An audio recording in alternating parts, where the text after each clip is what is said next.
কে জানে যে সামনের বছর ভয়াবহ দুর্ভিক্ষ নেমে আসে কিনা। 2026 সাল পর্যন্ত একটা রেড লাইন চলছে সারা বিশ্বে। IMF থেকে শুরু করে ওয়ার্ল্ড ব্যাংকের বড় বড় নেতা এবং ইউনাইটেড নেশনসের বড় বড় নেতারা বলছে যে আগামী 26 পর্যন্ত সারা বিশ্বে একটা ভয়াবহ খাদ্য সংকট দেখা দিতে পারে। সামনে অপেক্ষা করছে নিউক্লিয়ার যুদ্ধ, পারমাণবিক যুদ্ধ। এই যুদ্ধের ফলে গ্যাসের দাম বেড়ে যায়, তেলের দাম বেড়ে যায়, সাপ্লাই আমদানি রপ্তানি বন্ধ হয়ে যায়। আর যদি এই যুদ্ধ বিভিন্ন দেশের মধ্যে ছড়িয়ে পড়ে, কি হবে পৃথিবীর অবস্থা চিন্তা করেছেন? আমাদের মতো স্বল্পোন্নত দেশ, উন্নয়নশীল দেশগুলোর কি হবে চিন্তা করেছেন? আজকে একটা গুরুত্বপূর্ণ বিষয় নিয়ে কথা বলার ফিকির করেছি, চিন্তা করেছি। সেটা হলো আল ইস্তেকামা। ইস্তেকামা মানে হচ্ছে দৃঢ়তা, অবিচলতা, ঈমানের উপরে অবিচলতা। আমরা সবাই আরেকবার আল্লাহ পাকের শুকরিয়া আদায় করি যে আল্লাহ পাক আজকে আমাদেরকে দ্বীনের মজলিসে বসার তৌফিক দিয়েছেন, আলহামদুলিল্লাহ। আল্লাহ রাব্বুল আলামিন সূরা ইব্রাহিমের মধ্যে বলেছেন, লাইন শাকারতুম লাযীদান্নাকুম, তোমরা যদি আমার শুকরিয়া আদায় করো, কৃতজ্ঞতা প্রকাশ করো, লাযীদান্নাকুম, আমি তোমাদের প্রতি আমার নিয়ামত বাড়িয়ে দিব ইনশাআল্লাহ। তোমরা যদি আমার কৃতজ্ঞতা প্রকাশ করো, আমার প্রতি শুকরিয়া আদায় করো, আমি তোমাদের নিয়ামত বাড়িয়ে দিব ইনশাআল্লাহ। ওয়ালাইন কাফারতুম ইন্না আযাবি লাশাদীদ, আর যদি আমার নিয়ামতকে অস্বীকার করো তাহলে জেনে রেখো যে আমার আযাব বড়ই কঠিন। আল্লাহ পাক আমাদেরকে নিয়ামত দিয়েছেন না? এই যে সুশৃঙ্খলভাবে একটা মাঠে একত্রিত হয়ে দ্বীনের কথা শুনছেন, আগামী 10 বছর পর যে এই সুযোগটা পাবেন কোনো গ্যারান্টি আছে? এই সুযোগটাই কাজে লাগান না, কোনো সমস্যা? বিশ্ব সম্পর্কে তো খবর রাখেন না, বিশ্ব অর্থনীতি, রাজনীতি, সমাজনীতি, পররাষ্ট্রনীতি এগুলো সম্পর্কে খবর যারা রাখে তারা বুঝতে পারবে যে আগামী দিনগুলো এই পৃথিবীর জন্য খুব ভয়ঙ্কর হবে। এই যে এখন সুযোগ পাচ্ছেন, কাজে লাগান। সুযোগ পাচ্ছেন দিনের কথা শোনার, জানার, আমল করার, কাজে লাগান। কে জানে সামনের বছর এই সুযোগ নাও পেতে পারেন। কেউ গ্যারান্টি দিতে পারবে? পারবে না। কে জানে যে সামনের বছর ভয়াবহ দুর্ভিক্ষ নেমে আসে কিনা। 2026 সাল পর্যন্ত একটা রেড লাইন চলছে সারা বিশ্বে। IMF থেকে শুরু করে ওয়ার্ল্ড ব্যাংকের বড় বড় নেতা এবং ইউনাইটেড নেশনসের বড় বড় নেতারা বলছে যে আগামী 2023 থেকে 26 পর্যন্ত সারা বিশ্বে একটা ভয়াবহ খাদ্য সংকট দেখা দিতে পারে। এটা অনেক আগেই নবী সাল্লাল্লাহু আলাইহি ওয়াসাল্লামের হাদিস থেকে প্রমাণ হয়। তো ওদের এই ভবিষ্যৎবাণীর পিছনেও কিন্তু তাদেরই ভূমিকা আছে। সারা বিশ্বে এই খাদ্য সংকটের পিছনে ওদেরই ভূমিকা সবচেয়ে বেশি। তারা পরিকল্পিতভাবে এই মানব জাতিকে ধ্বংসের দিকে ঠেলে দিচ্ছে। সামনে অপেক্ষা করছে নিউক্লিয়ার যুদ্ধ, পারমাণবিক যুদ্ধ। এই যুদ্ধের ফলে গ্যাসের দাম বেড়ে যায়, তেলের দাম বেড়ে যায়, সাপ্লাই আমদানি রপ্তানি বন্ধ হয়ে যায়। আর যদি এই যুদ্ধ বিভিন্ন দেশের মধ্যে ছড়িয়ে পড়ে, কি হবে পৃথিবীর অবস্থা চিন্তা করেছেন? আমাদের মতো স্বল্পোন্নত দেশ, উন্নয়নশীল দেশগুলোর কি হবে চিন্তা করেছেন? এই যে সুযোগটা পাচ্ছি আমরা, আজকে বেঁচে আছেন, দিনের কথা শুনতে পারছেন, একটু কষ্ট স্বীকার করে শোনেন। আগামী দিনের কি ভরসা, নাও তো পেতে পারেন, হতে পারে না? তবে একটা বিষয় আপনাদেরকে আশ্বস্ত করতে চাই, দুনিয়ার অবস্থা যতই খারাপ হোক না কেন, চতুর্মুখে যত ফিতনায় আসুক না কেন, এই সমস্ত ফিতনা এবং এই দুর্যোগের ঘন ঘটার পরে ইনশাআল্লাহ তাআলা অচিরেই সারা বিশ্বে ইসলামের সূর্য উঠবে ইনশাআল্লাহ। বিশ্বাস করছেন না? আল্লাহ রাব্বুল আলামিনের ওয়াদা এটা, এবং নবী সাল্লাল্লাহু আলাইহি ওয়াসাল্লামের পবিত্র জবানের ভবিষ্যৎবাণী এটা, যে এই সভ্যতা শুরু হয়েছিল নবী দ্বারা, শেষও হবে একজন নবীর হাতে, তার নাম ঈসা ইবনে মারইয়াম। তার আগ পর্যন্ত কিয়ামত হবে না ইনশাআল্লাহ। অতএব সামনের সময়গুলো যত কঠিন হোক, তারপরে একটা সূর্যোদয় আপনারা দেখবেন ইনশাআল্লাহ। আমরা দোয়া করি আল্লাহ পাক সেদিন পর্যন্ত আমাদেরকে জীবিত রাখুন, আমিন। প্রিয় ভাইরা, একটা গুরুত্বপূর্ণ বিষয় নিয়ে কথা বলতে চাই। সেটা হলো, আমরা ঈমানের কথা শুনেছি, ঈমানের অনেক বয়ান শুনেছি, আকীদার বয়ান শুনেছি, আমরা শিরকের বয়ান শুনেছি, বেদাতের বয়ান শুনেছি, হারাম হালালের বয়ান শুনেছি, আখিরুজ্জামান বয়ান শুনেছি, আলহামদুলিল্লাহ। কিন্তু একটা বিষয়ে আমাদের মধ্যে খুব সমস্যা দেখা যাচ্ছে, সেটা হলো ইস্তেকামা, মানে ইসলামের উপরে, ঈমানের উপরে, আমলের উপরে সুদৃঢ় থাকা কষ্টকর হচ্ছে না? আমরা হয়তো নামাজ পড়ছি, আবার পা পিছলে পড়ে যাচ্ছি। আমরা হয়তো আল্লাহর রাস্তায় সময় দিচ্ছি, দিনের কাজ করছি, আবার হঠাৎ পাপ করে ফেলছি। আমরা 2 দিন 3 দিন 4 মাস 1 মাস খুব ভালো দিনের কাজ করছি, হঠাৎ করে আবার পা পিছলে পড়ে যাচ্ছে, স্লো হয়ে যাচ্ছে। এই যে দৃঢ়তার অভাব, ঈমান আকীদা আমলের উপর ইস্তেকামা বা দৃঢ়তার যে অভাব, এই বিষয়টা নিয়ে আজকে ইনশাআল্লাহ তাআলা খুব সংক্ষিপ্ত পরিসরে কথা বলার চেষ্টা করব ইনশাআল্লাহ। ওয়া মা তাওফীকি ইল্লা বিল্লাহ আলাইহি তাওয়াক্কালতু ওয়া ইলাইহি উনীব। একবার দোয়া করি আমরা, রব্বি ইশরাহ লি সাদরি ওয়া ইয়াসসির লি আমরি ওয়াহলুল উকদাতাম মিন লিসানি ইয়াফকাহু কওলি আল্লাহুম্মা ফাক্কিহনা ফিদ-দীন ওয়া আল্লিমনা তা'ওয়ীল। আল্লাহ রাব্বুল আলামিন সর্বপ্রথম আদম আলাইহিস সালামকে সৃষ্টি করেছেন। কি হিসেবে সৃষ্টি করেছেন? আল্লাহ পাক বলছেন, ওয়া ইয কুলনা লিল মালাইকাতি ইসজুদু লি আদম। যখন আমি ফেরেশতাদেরকে বললাম যে তোমরা আদমকে সিজদা করো, ফাসাজাদু, সবাই আদমকে সিজদা করলো, ইল্লা ইবলিস, ইবলিস সিজদা করলো না। আবা ওয়াস্তাকবার, ইবলিস অহংকার করলো, উদ্ধত হলো। আবা ওয়াস্তাকবার, ইবলিস অহংকার করলো, উদ্ধত হলো এবং সে কাফেরদের অন্তর্ভুক্ত হয়ে গেল। আপনাকে প্রশ্ন করছি যে আদম আলাইহিস সালামকে আল্লাহ পাক যে সিজদা করালেন ফেরেশতাদেরকে দিয়ে, কিসের কারণে? শারীরিক শক্তির কারণে না অন্য কোনো কারণে? বলেন। জ্ঞানের কারণে। মাশাআল্লাহ, আল্লাহ পাক আদম আলাইহিস সালামকে সমস্ত জ্ঞান শিক্ষা দিয়েছেন। ওয়া আল্লামা আদামাল আসমাআ কুল্লাহা, আল্লাহ পাক আদম আলাইহিস সালামকে সমস্ত নাম শিক্ষা দিয়েছেন। মহাবিশ্বের যত জ্ঞান আছে, যে জ্ঞানগুলো আল্লাহ পাক শিক্ষা দিতে চান, এই জ্ঞানগুলো আল্লাহ পাক শিক্ষা দিয়েছেন কাকে? আদম আলাইহিস সালামকে, যে জ্ঞান ফেরেশতাদেরও ছিল না। এই জ্ঞানের শ্রেষ্ঠত্বের কারণে আল্লাহ রাব্বুল আলামিন আদম আলাইহিস সালামকে সিজদা করিয়েছেন ফেরেশতাদেরকে দিয়ে। আমার কথা কি বুঝতে পারছেন? তাহলে আদম সন্তান হিসেবে আমাদের প্রথম কর্তব্য কি? জ্ঞান অর্জন করা। আদম সন্তান হিসেবে আমাদের প্রথম কর্তব্য কি? জ্ঞান অর্জন করা। এই কারণেই নবী সাল্লাল্লাহু আলাইহি ওয়াসাল্লামের উপরে প্রথম যে ওহীটা এসেছে, এটা ছিল জ্ঞান কেন্দ্রিক। ইকরা বিসমি রাব্বিকাল্লাযী খালাক, পড়ুন আপনি সেই মহান রবের নামে যিনি আপনাকে সৃষ্টি করেছেন। তো এখান থেকে আমরা বুঝতে পারছি যে আদম সন্তান আমরা যারা আছি, বিশেষ করে উম্মতে মুহাম্মাদি আমরা যারা বেঁচে আছি, আমাদের প্রথম দায়িত্ব হচ্ছে কি? জ্ঞান অর্জন করা। এই জ্ঞান অর্জন করলে পরে আপনি ইস্তেকামা পাবেন বা আল্লাহর রাস্তায় ঈমানের উপরে দৃঢ় থাকার তৌফিক পাবেন ইনশাআল্লাহ। বলেন সুবহানাল্লাহ। জ্ঞান অর্জন করলে পরে আপনি আল্লাহর রাস্তায় ইস্তেকামা পাবেন, সুদৃঢ় থাকার শক্তি পাবেন ইনশাআল্লাহ। এরপরে দেখুন, আল্লাহ পাক আদম আলাইহিস সালামকে যে জ্ঞান শিক্ষা দিয়েছেন, কি উদ্দেশ্য ছিল? কি কারণে আল্লাহ পাক আদম আলাইহিস সালামকে পৃথিবীতে পাঠিয়েছেন? ভালো প্রশ্ন না? আচ্ছা, আল্লাহ পাক বলছেন, ওয়া ইয ক্বালা রাব্বুকা লিল মালায়েকা ইন্নী জাঈলুন ফিল আরদি খলিফা। স্মরণ করো নবী মুহাম্মদ সাল্লাল্লাহু আলাইহি ওয়াসাল্লাম সেই সময়ের কথা যখন আল্লাহ পাক ফেরেশতাদেরকে ডাকলেন, ডেকে বললেন যে আমি পৃথিবীতে আমার খলিফা পাঠাতে চাই। কি পাঠাতে চাই? খলিফা। এখন ভালো প্রশ্ন একটা, যে খলিফা কাকে বলে? আল্লাহ পাক আদম আলাইহিস সালামকে পৃথিবীতে পাঠিয়েছেন আল্লাহর খলিফা করে। আল্লাহ কি করে? খলিফা করে। তো এখন খলিফা কাকে বলে?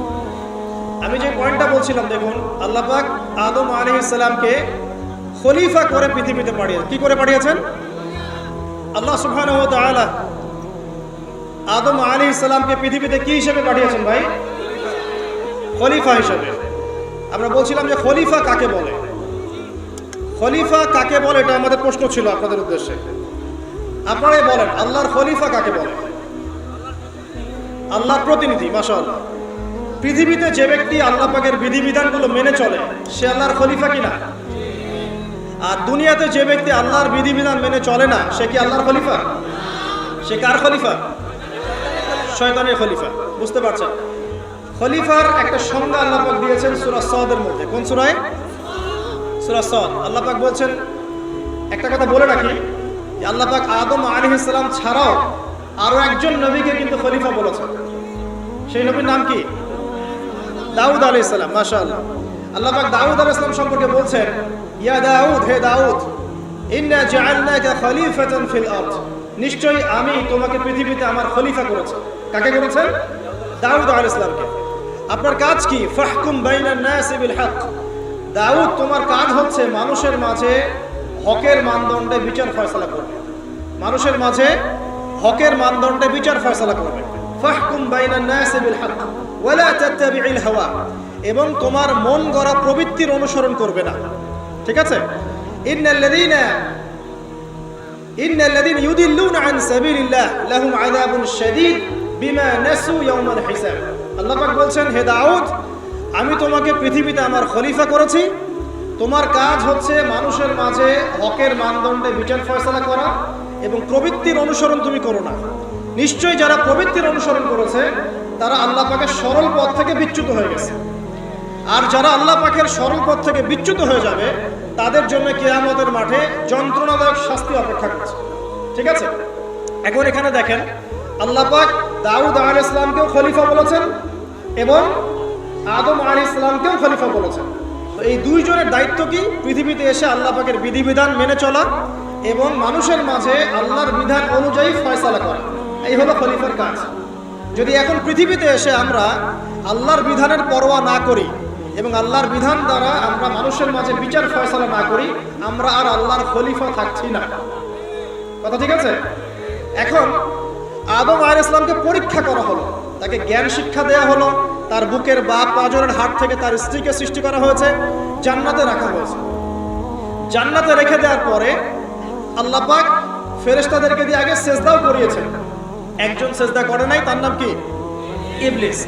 শয়তান সেজদা না করার কারণে আল্লাহ পাক তাকে জিজ্ঞাসা করেছেন যে তুমি মা মানাআকা আন তাসজুদ ইয আমারতুক, তোমাকে কিসে নিষেধ করলো আদমকে সেজদা করতে যখন আমি আদেশ করলাম? শয়তান যুক্তি দিচ্ছিল, খলাকতানি মিন নার ওয়া খলাকতাহু মিন তিন, আমাকে সৃষ্টি করেছেন হে আল্লাহ আপনি আগুন দিয়ে, আর আদমকে সৃষ্টি করেছেন কি দিয়ে? মাটি দিয়ে। তো আমি আগুনের তৈরি, আদম মাটির তৈরি, আমি আদমের চাইতে বেশি সুপিরিয়র। এটা যুক্তি ছিল কার? শয়তানের।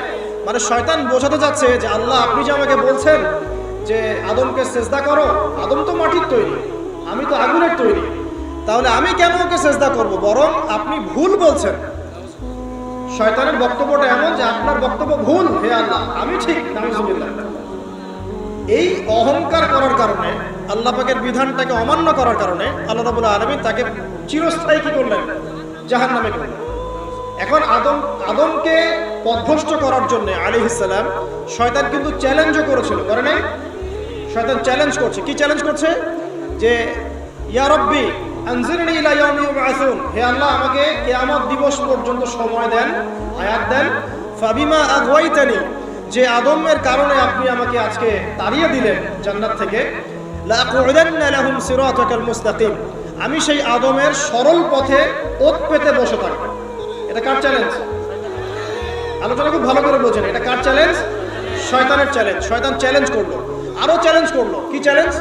সুম্মা লাআতিয়ান্না মিন বাইনি আইদিহিম, আমি তার ডান দিক থেকে আসব, ওয়া আন আইমানিহিম ওয়া আন শামাইলিহিম, আমি তার সামনে থেকে আসব, ওয়া আন খালফিহিম, তার পিছন থেকে আসব, ওয়া আন আইমানিহিম, তার ডান দিক থেকে আসব, ওয়া আন শামাইলিহিম, তার বাম দিক থেকে আসব, ওয়ালা তাজিদু আকসারাহুম শাকিরিন, আপনি বেশিরভাগ আদম সন্তানকে শুকরগুজার পাবেন না। কে বললো কথা? শয়তানের চ্যালেঞ্জটা শোনেন। আমাকে কিয়ামত পর্যন্ত অবকাশ দিন। আল্লাহ পাক বলেন ঠিক আছে দিলাম। এবার শয়তান বলছে যে আমি আদমের সরল পথে ওত পেতে বসে থাকবো। আছে কি নাই? আছে। এরপরে বলছে আমি ডান দিক থেকে আসবো, বাম দিক থেকে আসবো, সামন পিছন সব দিক থেকে আসবো, বেশিরভাগ আদম সন্তানকে আপনি শুকরগুজার পাবেন না। ও তার চ্যালেঞ্জের উপরে অটল আছে কি নাই? বেশিরভাগ মানুষ কি নামাজ পড়ে? বেশিরভাগ মানুষ কি হালাল খাচ্ছে? বেশিরভাগ মেয়ে কি পর্দা করছে? বেশিরভাগ কি আমরা যাকাত দিয়েছি? বেশিরভাগ মানুষ কি আল্লাহ এবং তার রাসূলের বিধিবিধান মেনে চলছে? তাহলে শয়তান যে চ্যালেঞ্জ করলো, ওয়ালা তাজিদু আকসারাহুম শাকিরিন, বেশিরভাগকে আল্লাহ আপনি শুকরগুজার পাবেন না। ও সফল না ব্যর্থ বলেন? শয়তান সফল না ব্যর্থ? সফল। আল্লাহ পাক বলে দিলেন একটা কথা যে ওয়া কালিলুম মিন ইবাদিয়াশ শাকুর, আমার শুকরগুজার বান্দা কিন্তু খুব কম হবে। কি হবে? কম হবে। এবং আল্লাহ পাক বলছেন আমার শুকরগুজার বান্দার তুমি কোনো ক্ষতি করতে পারবে না।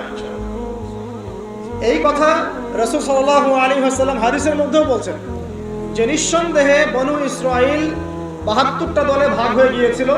ওয়া তাফতারিকু উম্মতি আলা ৭৩ মিল্লাহ, আর আমার এই উম্মতে মুহাম্মাদি ভাগ হয়ে যাবে ৭৩টা দলে। কয়টা দলে?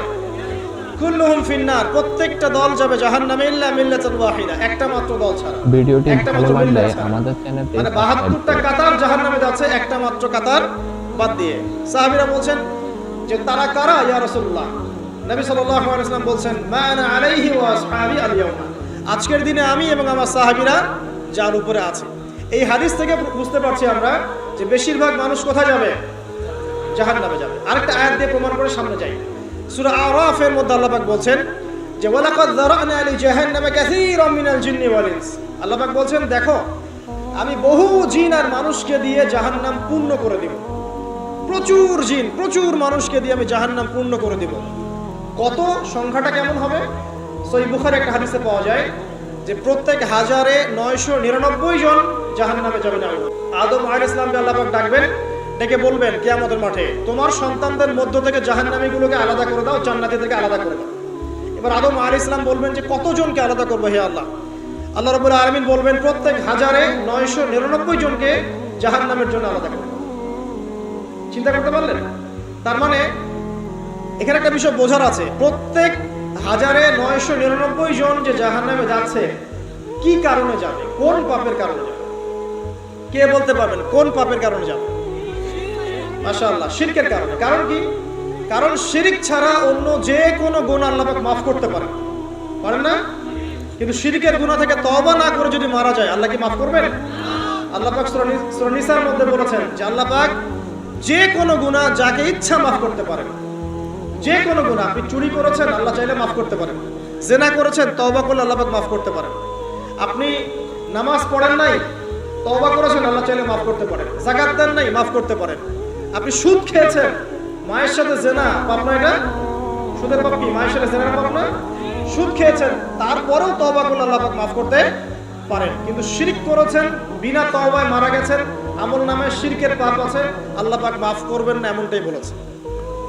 বরং আল্লাহ পাক বলছেন যে হে আদম সন্তান, তুমি যদি আমার সামনে আসমান জমিন সমান গুনাহ নিয়ে হাজির হও, মানে গুনাহ তোমার আসমান এবং জমিনের সমান হয়ে গেছে কিন্তু তোমার আমলনামায় কোনো শিরকের পাপ নাই, তাহলে আমি তোমার সামনে আসমান জমিন সমান ক্ষমা নিয়ে হাজির হব। তার মানে বুঝতে পারলাম যে শিরকের পাপটা আল্লাহ পাক মাফ করছেন না, অন্য যে কোনো পাপ যাকে ইচ্ছা মাফ করতে পারে। তাহলে এই যে এতগুলো মানুষ যে জাহান্নামে যাচ্ছে, তাহলে তাদের আমলনামায় কোন পাপ থাকতে পারে? বুঝতে পারছেন না এবার? তাহলে তাদের আমলনামায় নিঃসন্দেহে শিরকের পাপ আছে। তার মানে এমন একটা যুগের মানুষ বেশি জাহান্নামে যাবে যে যুগের মধ্যে শিরক দিয়ে ভর্তি। কথা কি বুঝতে পারছেন? এটা কোন যুগ যে যুগের মধ্যে শিরক দিয়ে সব ক্ষেত্র ভর্তি? আমি আপনাকে বলি, আপনার এই ওয়ার্ল্ড অ্যাফেয়ার্স শিরক দিয়ে ভর্তি, আপনার এডুকেশনের মধ্যে, এডুকেশন সিস্টেমের মধ্যে শিরক আছে, আপনার ইকোনমিক সিস্টেম এর মধ্যে শিরক আছে, এমনকি মুসলিমরা এখন ধর্মের মধ্যেও শিরক করছে। পড়াশোনা বলেন, অর্থনীতি বলেন, জিওপলিটিক্স বলেন, সমাজ বলেন, ধর্মতাত্ত্বিক দর্শনগুলো বলেন, এগুলো এখন শিরক দিয়ে ভর্তি। কোথায় কোথায় শিরক আছে এটা ব্যাখ্যা করতে গেলে সারা রাত চলে যাবে। শুধু এতটুকু বলে দিলাম, এই বিশ্বটা এখন শিরকি বিশ্ব চলছে। প্রতিটা ক্ষেত্রেই আল্লাহ দ্রোহিতা, প্রতিটা ক্ষেত্রে কি আল্লাহ দ্রোহিতা। আল্লাহ বলছেন সুদ খেও না, মানুষ বলছে সুদ না খেলে কি এখন চলা যায়? আল্লাহ বলছেন মদ খাওয়া হারাম, মানুষ বলছে মদ খাওয়া হারাম কেন? এটা ব্যক্তি স্বাধীনতা। মানুষ, আল্লাহ বলছেন পর্দা করতে হবে ফরজ, এখন বলছে না ব্লাউজ ছাড়াই শাড়ি পরতে হবে। মানে এই যুগটা হচ্ছে আল্লাহ দ্রোহিতার যুগ। আল্লাহ বলছেন ইকরা বিসমি রাব্বিকাল্লাযী খালাক, তুমি সেই জ্ঞান অর্জন করো যা তোমাকে আল্লাহ পর্যন্ত পৌঁছাবে। এখন আমরা সারা জীবন পড়াশোনা করছি, আল্লাহ খোদার নাম নাই।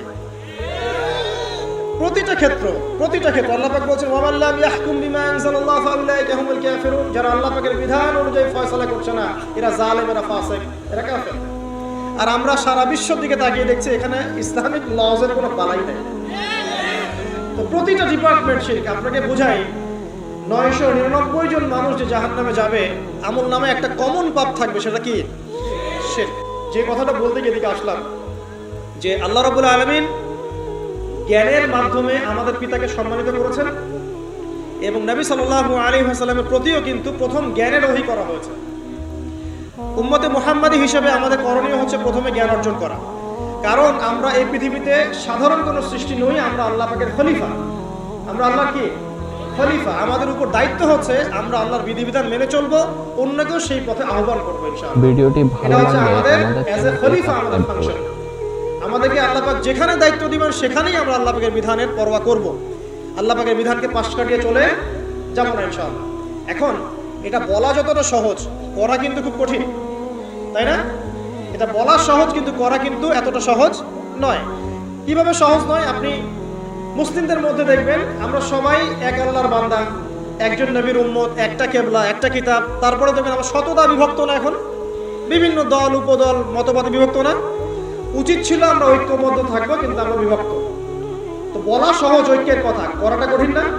কঠিন। মুসলিমদের কথা হচ্ছে যে মুসলিমরা পড়াশোনা করবে, দিনের এলেম কালাম শিখবে, শিখে মানুষকে শেখাবে এবং সমসাময়িক উপকারী জ্ঞানগুলো শিখবে। জেনারেল এবং ইসলামিক উভয় দিকে মুসলিমরা কি হবে? পারদর্শী হবে। কিন্তু বাস্তবটা কি? বাস্তবে গিয়ে আমরা দেখতে পাচ্ছি যে আমরা দুনিয়ার ফিকির যতটা বেশি করছি, দিনের জ্ঞানের ফিকির এতটা নাই। তো দেখেন, বলা সহজ, করা কিন্তু কঠিন। আমাদের উচিত ছিল যে আমরা হালাল খাবো, আমরা সুদ ঘুষ দুর্নীতির কাছে যাব না, এটা উচিত ছিল আমাদের। কিন্তু আমরা বাস্তবে কি দেখছি? ম্যাক্সিমাম মুসলিমই এখন সুদ খাচ্ছে না? ম্যাক্সিমাম মুসলিমই দেখা যায় ঘুষ ছাড়া জব হচ্ছে না, দুর্নীতি করতে হচ্ছে, অন্যের সম্পদ আত্মসাৎ করছি আমরা, এবং এগুলোকে আমরা ইসলামের অংশ বলে মনেও করছি না। মনের মধ্যে আল্লাহ পাকের ভয়ও কাজ করছে না, মনে হচ্ছে একবার হজ করে আসবো, সব গুনাহ মাফ হয়ে যাবে, তাই না? তো বলাটা কিন্তু সহজ, করাটা কি কঠিন। উচিত ছিল যে মুসলিম মহিলা যারা আছে সবাই পর্দা করবে, শালীনভাবে থাকবে। কিন্তু আপনি রাস্তাঘাটে চলাফেরা করলে দেখবেন সবাই যারা রাস্তায় ঘুরছে এরা মুসলিম পরিবারের মেয়ে, তারপরেও কাপড় চোপড়ে পর্দার কোনো বালাই নিসাউন কাসিয়াতুন আরিয়া, কাপড় পরেও নগ্ন হয়ে ঘুরছে না? আচ্ছা, এখন তো আমার অশ্লীলতাকে প্রমোট করা হচ্ছে, এখন আবার প্রমোট করা হচ্ছে যে এভাবেই নাকি হাজার বছর ধরে আমাদের মা বোনরা নাকি কাপড় পরেছে, নাউজুবিল্লাহ। তো দেখেন, বলাটা সহজ, করাটা কঠিন কেন? কারণ হচ্ছে ঈমান, আকীদা, সুন্নাহ, আমল, এগুলোর উপরে চলাটা যতটা সহজ, দৃঢ় থাকাটা এতটা সহজ নয়। এটা হচ্ছে মূল কথা। আমরা ইস্তেকামার কথা বলছিলাম, দৃঢ় থাকাটা কিন্তু এতটা সহজ নয়। চলা যায়, আপনি ভালো কাজ করতে পারবেন, আপনি ভালো কাজ চাইলে করতে পারবেন, কিন্তু গুনাহ ছাড়াটা কিন্তু এত সহজ নয়। আপনি নামাজ পড়তে পারবেন, অনেক নামাজ পড়তে পারবেন, তাসবিহ তাহলিল করতে পারবেন, জিকির আজকার করতে পারবেন, কিন্তু সুদ ছাড়া এত সহজ নয়। হারাম রিজিক ছাড়া কিন্তু এত সহজ নয়। আপনার ওই যে চাকরি আপনি করছেন, যে ব্যবসা করছেন, ওখানে হারাম যেটা আছে এটা ছেড়ে দেওয়া কিন্তু এত সহজ নয়। এর জন্য কলিজা লাগে না? লাগে। আপনি হজ উমরা করতে পারেন বছর বছর, কিন্তু প্রত্যেক বছর যাকাত বের করে দেওয়াটা এত সহজ নয়। মূল কথা হচ্ছে নেক কাজ করাটা যতটা সহজ, গুনাহ ছেড়ে দেওয়া কিন্তু এতটা সহজ নয়। ইস্তেকামা জরুরি। ইস্তেকামা মানে কি? দৃঢ়তা বা অবিচলতা। এখন আমরা আলোচনা করব আজকে ইনশাআল্লাহ অল্প সময়ে, যে কয়েকটা টিপস আমি বলবো যে কাজগুলো আমাদেরকে ইনশাআল্লাহ তাআলা আল্লাহর দ্বীনের উপরে অবিচলতা সৃষ্টি করবে ইনশাআল্লাহ। এবং কিছু কিছু কাজ আমাদেরকে বর্জন করতে হবে, যেগুলো বর্জন করলে আমরা ইস্তেকামা পাবো ইনশাআল্লাহ। তার আগে একটা আয়াত তেলাওয়াত করে দেই, আপনাদের বুঝতে সুবিধা হবে। আল্লাহ রাব্বুল আলামিন সূরা হামিম সাজদার মধ্যে বলেছেন, আউযু বিল্লাহি মিনাশ শাইতানির রাজিম, আল্লাহ পাক বলছেন, ইন্নাল্লাযীনা ক্বালু রাব্বুনাল্লাহ, নিশ্চয়ই যারা বলে, যে মুসলিম মুমিনরা বলে যে আমাদের রব আল্লাহ, রব্বুনাল্লাহ, আমাদের রব কে? আল্লাহ। সুম্মা ইসতাকামু, এরপর এই কথার উপরে অবিচল থাকে, যে ইস্তেকামা, আমাদের রব আল্লাহ, এটা বলার পরে আল্লাহ পাকের বিধানের উপরে অবিচল থাকে। সুম্মা ইসতাকামু, তাদের কি হবে?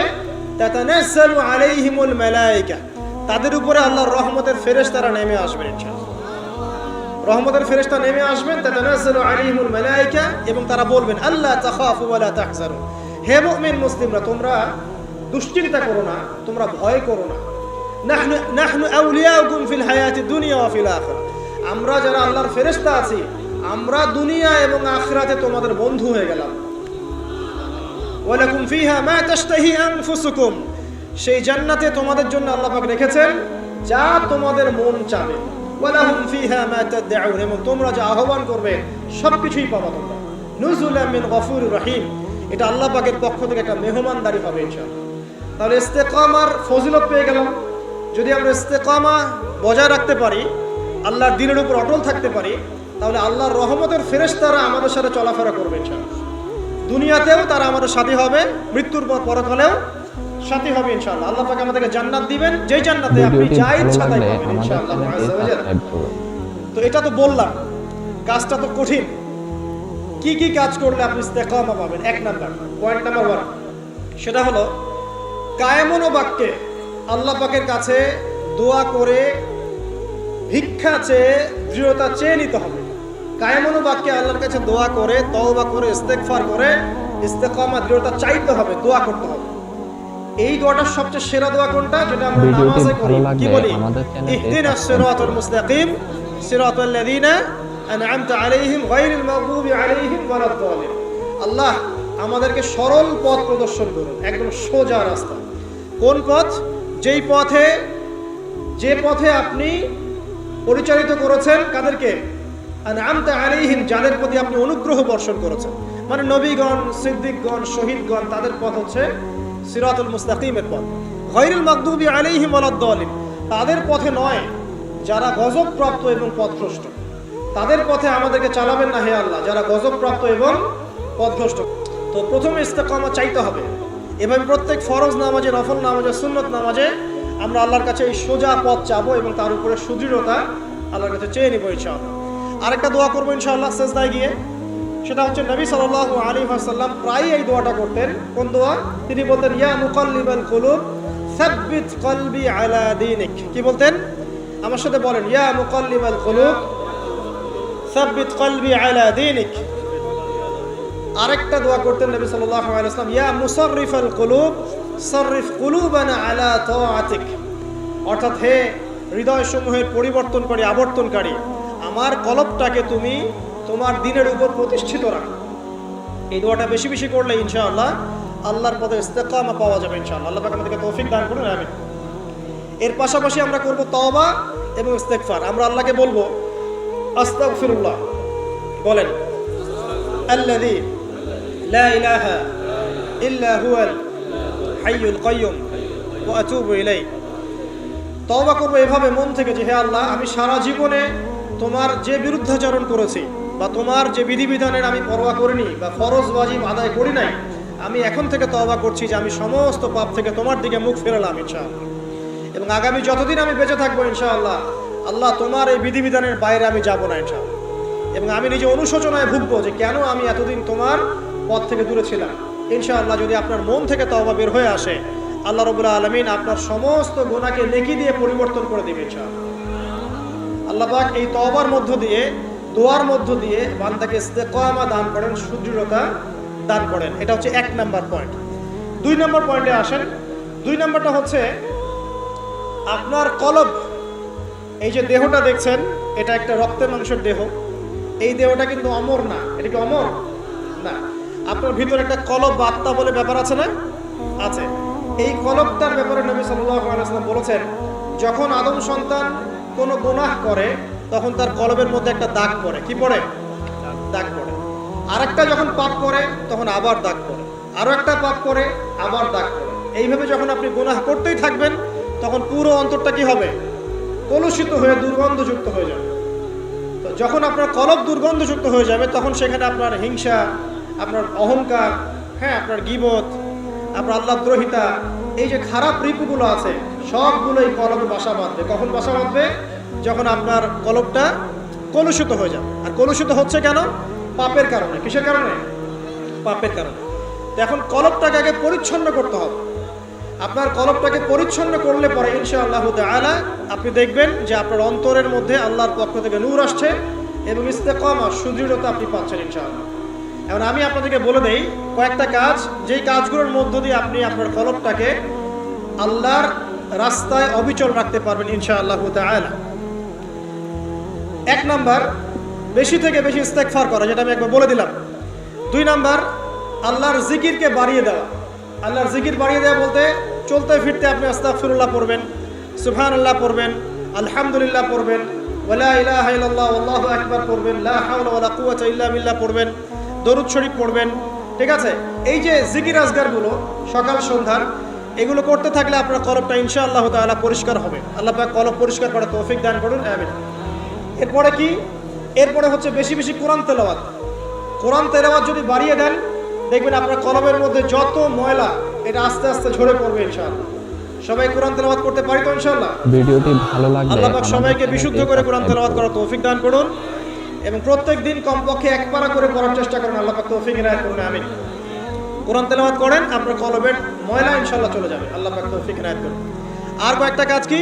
মৃত্যুর কথা বেশি বেশি স্মরণ করা, মৃত্যুর কথা বেশি বেশি স্মরণ করা, পরকালের ফিকির করা, আল্লাহর সামনে দাঁড়াতে হবে এই জবাবদিহিতার চেতনা ভিতরে থাকা। বেশি বেশি কবর জিয়ারত করেন, মৃত্যুর কথা ফিকির করেন, পরকালীন চিন্তা করেন। আপনার কলমের মধ্যে যে নোংরা কলুষতাগুলো আছে ইনশাআল্লাহ তাআলা এগুলো দূরীভূত হয়ে যাবে ইনশাআল্লাহ। আল্লাহ পাক তৌফিক দান করুন।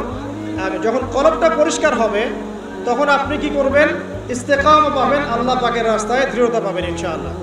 আল্লাহ রাব্বুল আলামিন আমাদেরকে দুটো বিষয় বোঝার তৌফিক দান করুন। এক নম্বর কি বলেছি? দোয়া, তওবা, ইস্তেগফারের মধ্য দিয়ে আল্লাহর কাছে চেয়ে নেয়া, তারপর নিজের কলবটাকে কি করা? পরিচ্ছন্ন করা। তারপরে কি? তারপরে হচ্ছে কোরআন তেলাওয়াত। বেশি বেশি কোরআন তেলাওয়াত করলে আল্লাহর সাথে আপনি কথোপকথন করতে পারছেন। যে যত বেশি কোরআন তেলাওয়াত বাড়িয়ে দিবে ইনশাআল্লাহ তাআলা তার অন্তর তত পরিচ্ছন্ন হবে, আল্লাহর পথে ইস্তেকামা থাকতে পারবে। এরপরে যে কাজটা সেটা হলো রাসূলুল্লাহ সাল্লাল্লাহু আলাইহি ওয়াসাল্লামের সুন্নতের উপর আমল করা। সবচেয়ে বেশি ভালো লাগে কি করা ভাই? কমেন্টে জানিয়ে দেন। রাসূলের সুন্নতের উপরে আমল করা। সারা দিন রাত নবী সাল্লাল্লাহু আলাইহি ওয়াসাল্লামের যে সুন্নাহগুলো আছে এইগুলোর উপরে যদি আমল করতে পারেন ইনশাআল্লাহ তখন আপনি আল্লাহর পথে চলার ক্ষেত্রে ইস্তেকামা পাবেন ইনশাআল্লাহ আযজা ওয়া জাল।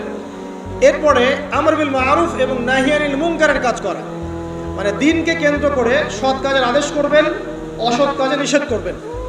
যতটুকু পারেন, আপনাকে আল্লাহ পাক যতটুকু ইলম কালাম দিয়েছেন এটা দিয়েই আপনি সৎ কাজের আদেশ করবেন, অসৎ কাজে কি করবেন? নিষেধ করবেন। ইনশাআল্লাহ দেখবেন আপনি আল্লাহর পথে ইস্তেকামা পাচ্ছেন। আর কি? আর হচ্ছে নামাজ, 5 ওয়াক্ত নামাজ, এর মধ্য দিয়ে আপনি আল্লাহকে পাবেন। ওয়াস্তাঈনু বিস-সাবরি ওয়াস-সালাহ।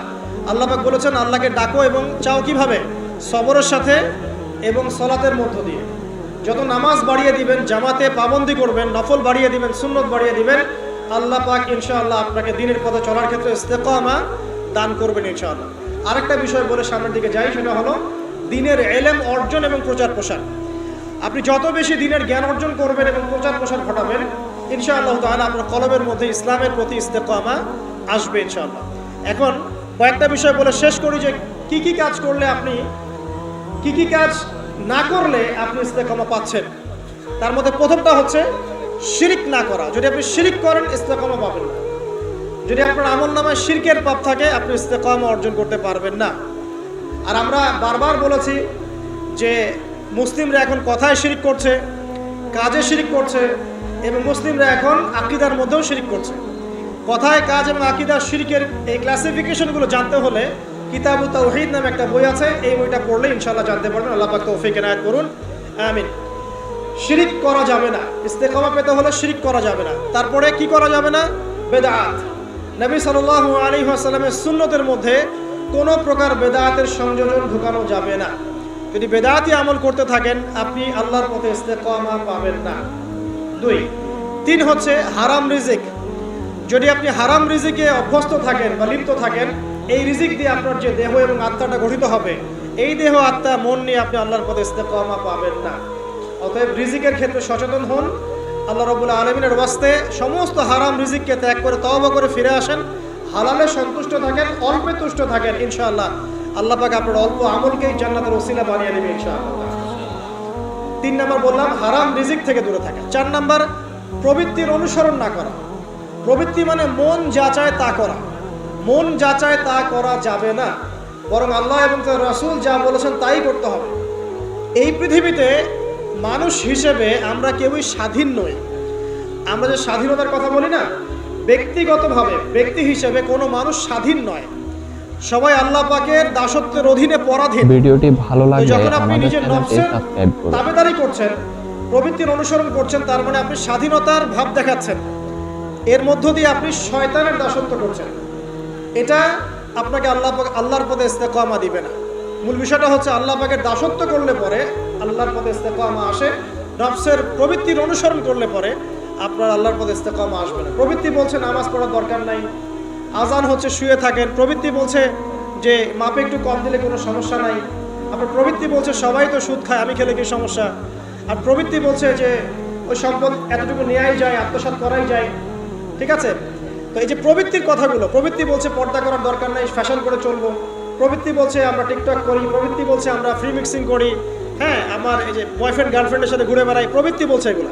তো প্রবৃত্তির অনুসরণ করলে পরে আপনি আল্লাহর পথে ইস্তেকামা পাবেন না। আর কি?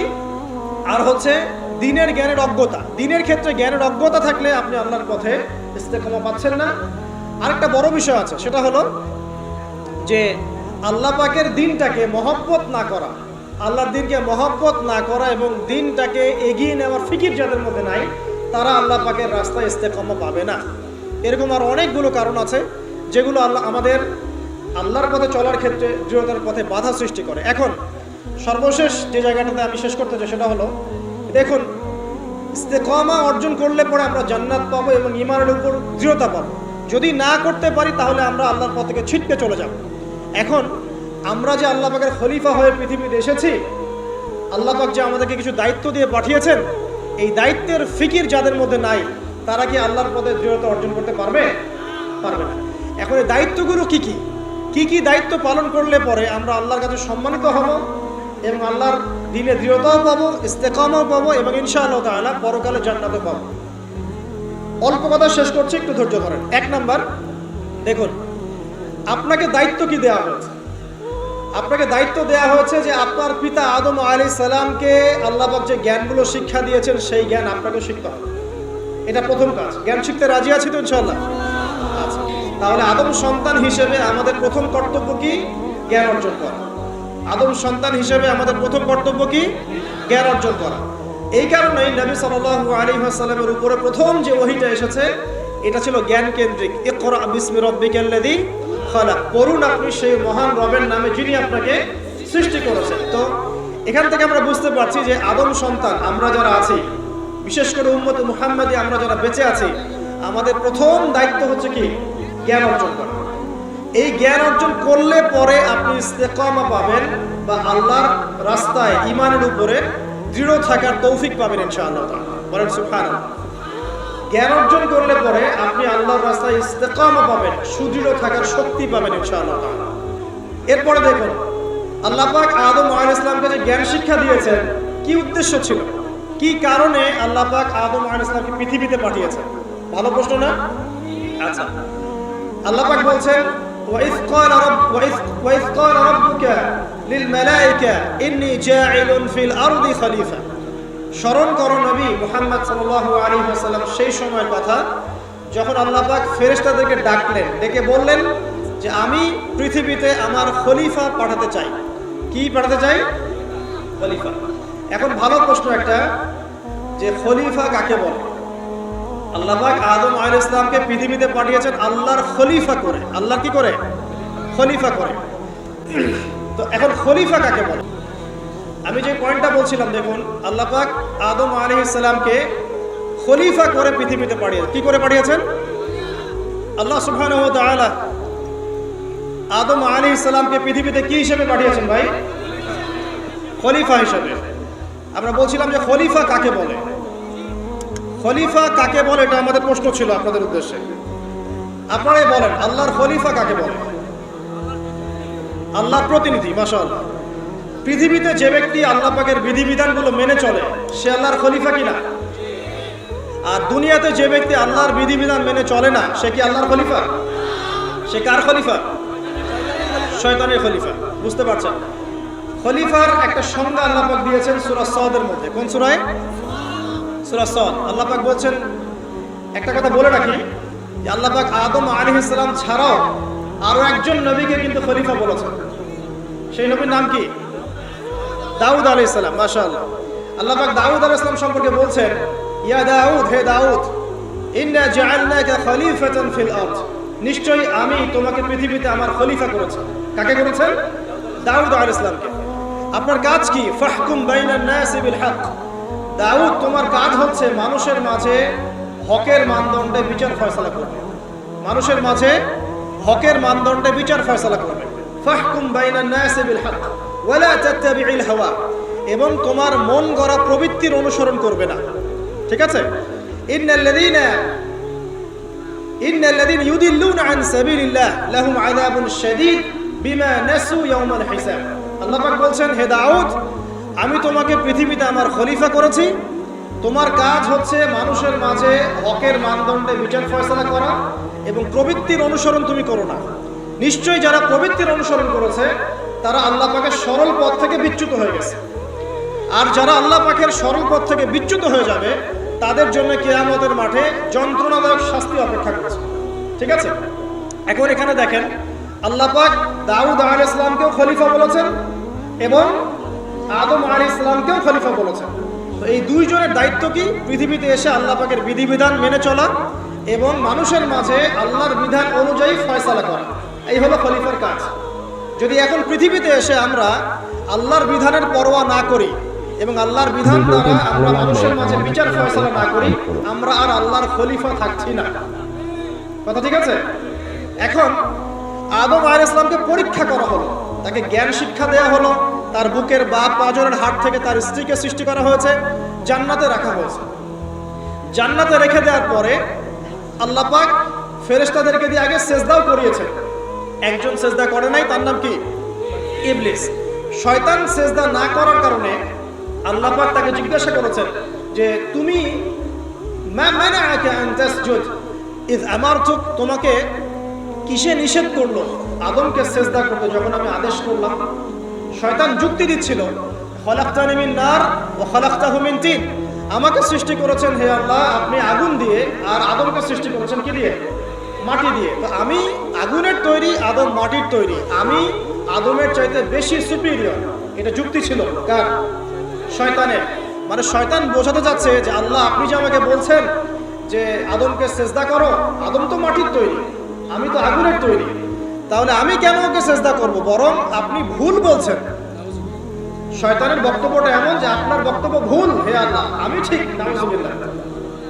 ভিডিওটি ভালো লাগলে আমাদের চ্যানেলটি সাবস্ক্রাইব করতে ভুলবেন না।